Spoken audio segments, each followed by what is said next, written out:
केदारनाथ उपचुनाव में कौन बाजी मार रहा है, किसे मायूसी हाथ लगी है, ये जानने के लिए बस कुछ घंटों का इंतजार बाकी है। कल केदारनाथ उपचुनाव का परिणाम आ जाएगा। सियासी दलों की धड़कनें तेज हो रही हैं। महीने भर की मेहनत किसकी रंग लाई है, इसकी तस्वीर कल साफ हो जाएगी और माना जा रहा है कि इस उपचुनाव का परिणाम 2027 की राह तय करेगा। देखिए रिपोर्ट। केदारनाथ उपचुनाव परिणाम का इंतजार, हार जीत की कल साफ होगी तस्वीर। बीजेपी या कांग्रेस, कौन मारेगा बाजी, या किसी और के हाथ लगेगी जीत की चाबी।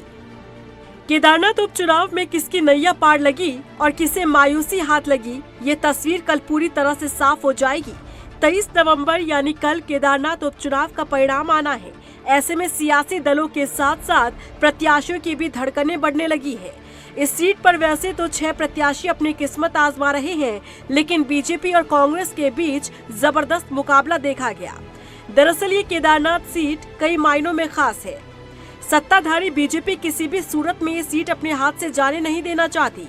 यही कारण है कि 5 मंत्रियों के साथ साथ सीएम धामी को भी केदारनाथ उपचुनाव में मोर्चा संभालना पड़ा।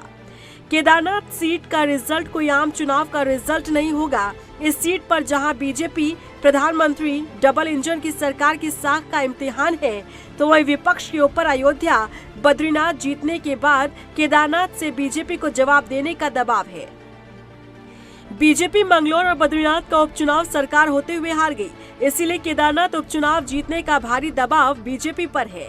यही वजह रही कि मुख्यमंत्री, मंत्री, विधायक, सांसद, प्रदेश अध्यक्ष खुद इलेक्शन मैनेजमेंट के लिए केदारनाथ में उतरे। वही बीजेपी केदारनाथ सीट को जीतकर ये भी साबित करना चाहती है कि पहाड़ में पार्टी की पैठ मजबूत है, और फिर उसी आत्मविश्वास के साथ बीजेपी निकाय और पंचायत चुनाव जीतने का प्रयास करेगी। केदारनाथ के रिजल्ट पर सिर्फ बीजेपी नहीं बल्कि कांग्रेस का आगे का प्लान भी टिका है। मंगलौर और बद्रीनाथ का उपचुनाव जीतकर कांग्रेस का मनोबल बढ़ा हुआ है। ऐसे में केदारनाथ सीट जीतकर कांग्रेस भी अपनी मजबूती का मैसेज देना चाहेगी और इस एक सीट की जीत के सहारे कांग्रेस को 2027 चुनाव तक माहौल बनाने का मौका मिल जाएगा। यही कारण है कि केदारनाथ उपचुनाव को कम नहीं आंका जा रहा। इस चुनाव का रिजल्ट भविष्य में बीजेपी और कांग्रेस की पोजीशन और रणनीति को तय करेगा और रिजल्ट ये भी साफ कर देगा कि आने वाले चुनावों के लिए किसको कितनी मेहनत और करनी होगी।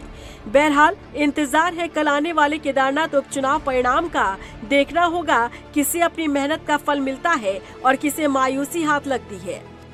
रफ्तार मीडिया के लिए देहरादून से ब्यूरो रिपोर्ट।